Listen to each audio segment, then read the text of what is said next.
হরে কৃষ্ণ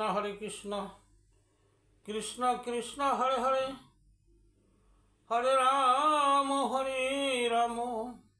রাম রাম হরে হরে। জয় গুরুদেবের জয়, জয় গুরুদেবের জয়, জয় গুরুদেবের জয়, জয় রাধা কৃষ্ণের জয়, জয় সর্ব সনাতনী ভক্তদের জয়। হরে কৃষ্ণ। আজ আমি যে আলোচনা নিয়ে আসছি তা হল ভগবান সর্বগটে বিরাজিত। সবখানি ভগবান আছে, এমন কিছু নাই যে এখানে ভগবান নাই। আমরা কিন্তু ভগবানকে দেখতে পাই না, কারণ আমাদের দিব্য চক্ষু উন্মোলিত হয় নাই। এই তন্ময় চক্ষু দিয়ে ভগবানকে দেখা সম্ভব নয়। তবে ভগবান সর্বগটে বিরাজিত বুঝার জন্য আমাদের কি সাধ্য আছে? এ জগতে পঞ্চ মহাভূত ব্যতীত কিছুই নেই। পঞ্চ মহাভূত মানে কি? আকাশ, বাতাস, আগুন, জল ও মাটি। এই যাই কিছুই দেখি সব স্থানেই কিন্তু এই পাঁচটি সর্বস্থানে আছে।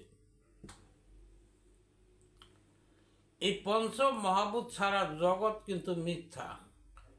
এই পঞ্চ মহাভূতি জগৎ গঠিত। পঞ্চ মহাভূত যখন লয় হয়ে যাবে তখন আর এই জগৎ আর থাকবে না, জগৎও বিলীন হয়ে যাবে। কোনো বস্তু এই মহাভূত ছাড়া নাই। যেমন যে কোনো বস্তু, জীব, উদ্ভিদ, জড় পদার্থ এই পঞ্চভূতের দ্বারাই কিন্তু গঠিত। এখন কথা হলো, ভগবান যেহেতু পঞ্চভূতের সাথে মিশ্রিত, তাই বিশ্ব চরাচরে ভগবান বিরাজিত। এই যে কথাটা, যে এই পৃথিবীর সব যদি যাই কিছু আছে সব যদি পঞ্চ মহাভূতের দ্বারাই গঠিত হয়, আর ভগবান কিন্তু এই পঞ্চ মহাভূতের দ্বারাই আছেন। এই পঞ্চ মহাভূতি ভগবান বিরাজিত।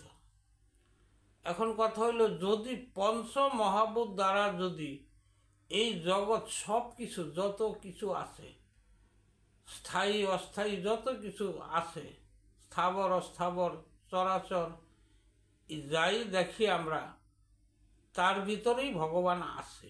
যেহেতু পঞ্চ মহাভূত যেখানে আছে সেখানে কিন্তু ভগবানও আছে। পৃথিবীর সবখানে ভগবান আত্মারূপে আছেন। জীবের মধ্যে আছেন কিভাবে? এই যে আত্মারূপে আছে, যত জীব আছে তাদের মধ্যে ভগবান যে আছে কিভাবে আছে? জীবাত্মা রূপে জীবে আছে। সেই জীব আত্মা ধারণ করে জীব আছেন। যত জীব আছে সবারই কিন্তু আত্মা আছে। এ আত্মা ছাড়া কোনো জীব নাই। তাহলে এই যে আত্মা, ভগবান যে আত্মরূপে আছে, তাইলে সবার ভিতরেই ভগবান আছে। যেহেতু আত্মা আছে, তাই বলছি এখন যে এই যে আছে জীবের ভিতরে, তবে উদ্ভিদ, মাটি, ঘর, আসবাবপত্র আর যত আছেন এদের ভিতরে আছে। তো এদের ভিতরে আছে, জীবাত্মার রূপে কিন্তু ভগবান এদের ভিতরে নাই। আমাদের ভিতরে যেমন জীব আত্মা রূপে আছে, তাদের ভিতরে কিন্তু রূপাত্মা, যে রূপাত্মা রূপে সে আছে। আমরা এই যে পৃথিবীতে যে পঞ্চভূতের তৈরি দেখতে পাই, যে দেখা যায়, কিন্তু এই যে দেখি তাদের কিন্তু কোনো অনুভূতি নাই। যত জড় পদার্থ আছে তাদের অনুভূতি নেই। এই যে অনুভূতি না থাকাতে আমরা কিন্তু বুঝতে পারি না তার ভিতরে যে ভগবান আছে। যদিও অনুভূতি না থাকে, তবে তাদের ভিতরে কিন্তু আত্মা আছে। এটা মাত্র বুঝার একমাত্র যারা জ্ঞানী অথবা শাস্ত্র জ্ঞানী ছাড়া এটা কিন্তু বোঝা খুবই মুশকিল। যেমন গাছে আমরা মনে করি গাছের ভিতরে ভগবান আছে, যেহেতু গাছে কিন্তু আত্মা আছে।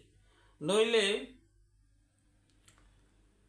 এই যে মাটিতে একটা বীজ ফেলে দেওয়া হয় বা রোপণ করা হয়, এই মাটির থেকে কি হয়, সেইটা বৃদ্ধি পায় এবং বৃদ্ধি পেতে পেতে তার ফল ধরে আবার সে ত্যাগ করে জায়গা, সে কিন্তু আর বাঁচে না।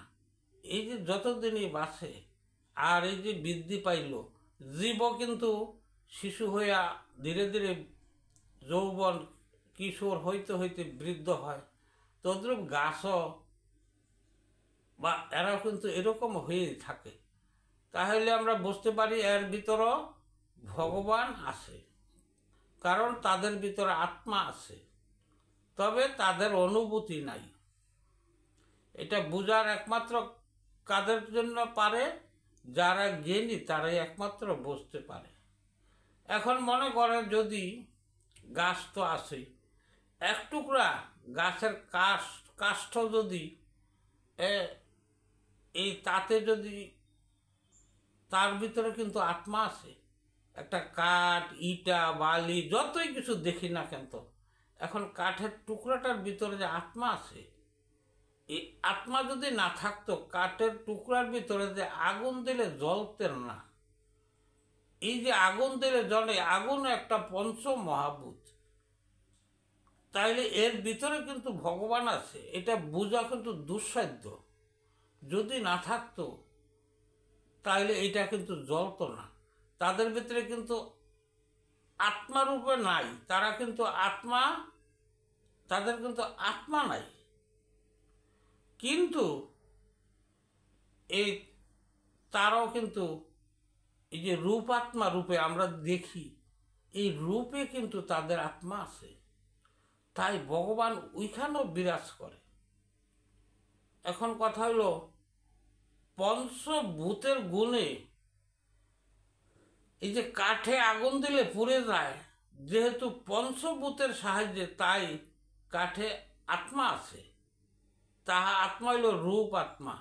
এই আত্মা রূপে ভগবান যদি না থাকতেন, কাঠের টুকরা আছে, আত্মা আছে বলে এই কাঠের টুকরাটা আমরা এই টুকরাটা কিন্তু জ্বলে যায় এবং তার ধ্বংসও হয়। তারা কিন্তু এই টুকরাটা কিন্তু একদিন না একদিন যে কোনোভাবে ধ্বংস হয়ে যাবে। এই পৃথিবীর যত আসে কিন্তু অস্থায়ী। অস্থায়ী হলে কি হবে, পৃথিবীর যে কোনো স্থানেই ভগবান আছে। এখন আমরা কিভাবে বসবো? এই যে আমরা যে কথা, আমি যে কথাগুলি বললাম, এটা কিন্তু বোঝাটা খুব দুঃসাধ্য। ভগবান সর্বঘটে বিরাজমান এবং ভগবান সকল স্থানে আছে। তাই আমরা যেমন শ্রী গুরু হলো ভগবান, গুরু এবং শ্রী গুরু। এখন এই যে ভগবানের শ্রী গুরুর প্রণাম যখন আমরা করি, তখন কি করি, অখণ্ড মণ্ডল কারণ ব্যক্ত যেন চরাচরম তৎপদং দর্শিতং যেন তস্মৈ শ্রী গুরুবে নমঃ। এখানে অখণ্ড মণ্ডল মানে কি, এই যে বিশ্বমণ্ডল আছে অখণ্ড, এর কোনো গণনা নাই যে কত, এই যে বিশ্বমণ্ডল আছে, এর ভিতরে ভগবান এমনভাবে ব্যক্ত হয়ে রয়েছে। কোন কোন স্থানে? চরাচরম মানে মাটি তো আছে এবং জলে স্থলে উভয়খানেই ভগবান সে ব্যক্ত হয়ে আছে, বিরাজমান হয়ে আছে। তৎপদং দর্শিতং যেন তস্মৈ শ্রী গুরুবে নমঃ। আমি তার চরণের দর্শন করে এবং তাকে আমি প্রণাম করি। এই যে গুরু প্রণামটা, শ্রী গুরুর প্রণামটা, তাতে আমরা বুঝতে পারি ভগবান সর্বস্থানে বিরাজিত। তাই আজকের আলোচনা ছিল ভগবান সর্বগণে বিরাজিত। অবশ্যই যদি আপনারা আমার বলার যদি কোনো ভুল থাকে আমাকে ক্ষমা দৃষ্টিতে দেখবেন। আমি আজ এখানে আমার আলোচনা বিশ্রাম রাখলাম। হরে কৃষ্ণ কৃষ্ণ কৃষ্ণ হরে হরে, হরে রাম রাম রাম হরে হরে।